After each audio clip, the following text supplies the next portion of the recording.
Good afternoon, I'm Raylene Ramsey. This is your afternoon news fix for Tuesday, the 4th of March.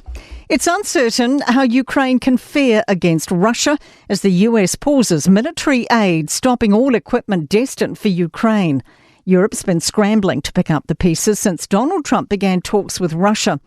Diplomacy took a turn for the worst at the weekend during Trump's White House meeting with Volodymyr Zelensky.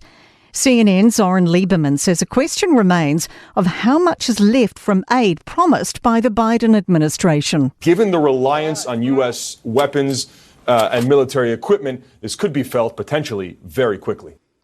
The government's announced more medical school placements, boosting places at Auckland and Otago universities by 25 people from next year. It's also promising to fund up to 50 graduate doctors to move into primary care. The Health Minister says they can serve communities from the day they start training. The Minister for Rail is promising more details on government Cook Strait ferry plans soon. Winston Peters met Hyundai representatives in South Korea on Friday. This government canned the last government's contract with Hyundai 2 years ago, blaming cost.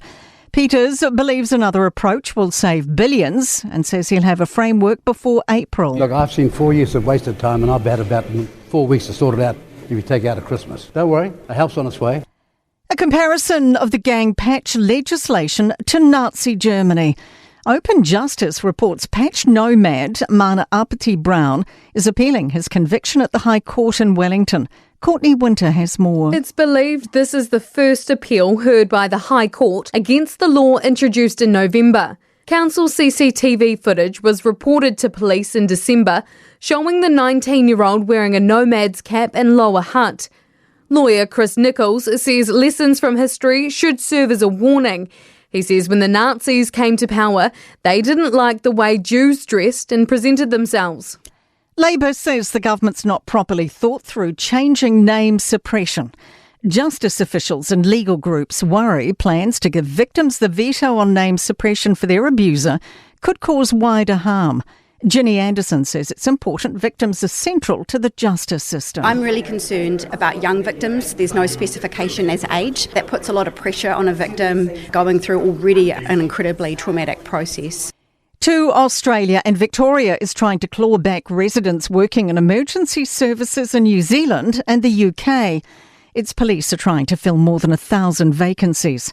They're waiving the entrance exam for paramedics, firefighters, Defence Force staff and those with certain tertiary admission scores. It applies to residents who studied or worked in Australia, the UK and here in recent years. To sport, and a shock recommendation out of the review into the men's side of the national game. The New Zealand Herald reports one of the key recommendations is to merge the 5 founding Super Rugby franchises with the respective provincial unions, where they are predominantly based, into one entity. A blow for Auckland FC, with All Whites forward Max Matter sidelined until after the upcoming international break. And New Zealand football are finally advertising for a new coach of the national women's side, almost 6 months after Jitka Klimkova resigned from the role.